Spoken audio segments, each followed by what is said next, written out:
Hi hello welcome back to Priya నవ్వింది. నేను ఈరోజు సొరకాయ తీగొట్టు అయితే మేము ముందుకు వస్తున్నాను. ఫస్ట్ సొరకాయని నీట్గా పీల్ తీసుకొని చిన్న కట్ చేసుకోవాలి. తర్వాత ఆనియన్స్, టమాటా, తెల్లగడ్డ ఒలిచిపెట్టుకోవాలి. నీట్గా అవి చిన్న చిన్నగా కట్ చేసుకోవాలండి. కట్ చేసిన సొరకాయ ముక్కలను పెనంలో వేసుకొని కొద్దిగా ఉప్పు, కొద్దిగా పసుపు, 1 గ్లాస్ ఆఫ్ వాటర్ వేసుకొని బాగా కలిసే వరకు మిక్స్ చేసుకొని మూత పెట్టుకొని ఉడికించుకోవాలండి. సొరకాయ నీట్గా ఉడికే వరకు మనం ఉడికించుకోవాలి.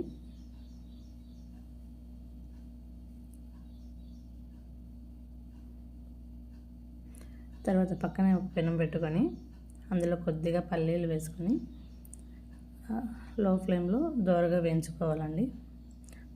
లో ఫ్లేమ్లో పెట్టుకొని వేయించుకున్నప్పుడు మనకు పల్లీలు లోపల వరకు వేగుతాయి. అదే హై ఫ్లేమ్లో అయితే త్వరగా కలర్ వస్తాయి, పల్లీలు వేగవు. ఇప్పుడు ఉడికిపోయిన సొరకాయని తీసుకొని వేరే బౌల్లోకి వేసుకోవాలి. అదే పెనం పెట్టుకొని 1 టేబుల్ స్పూన్ ఆయిల్ వేసుకొని ఆవాల పప్పు, కరివేపాకు, ఎర్రగడ్డ వేసుకొని కొద్దిగా వేగాక ఉల్లిపాయలు కూడా వేసుకోవాలండి. రెండు బాగా వేగే వరకు వేయించుకోవాలి. గోల్డెన్ కలర్లోకి వచ్చే వరకు వేయించుకోవాలన్నమాట సిమ్లోనే.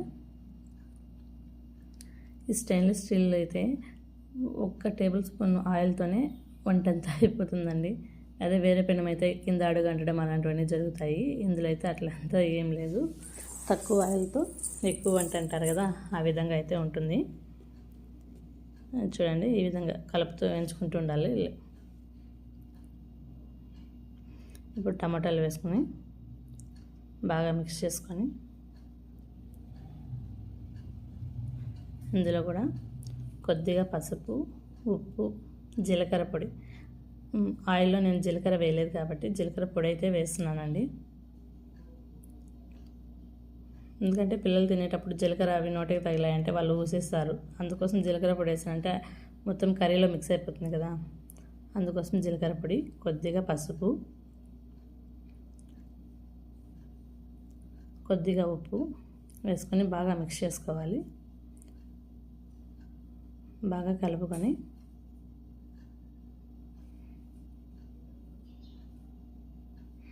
మూత పెట్టుకొని బాగా మగ్గించుకోవాలండి.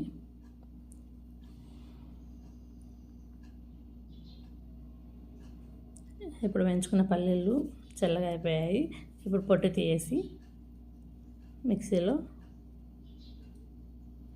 మధ్య మధ్యలో ఇట్లా వేయించుకుంటూ ఉండాలండి.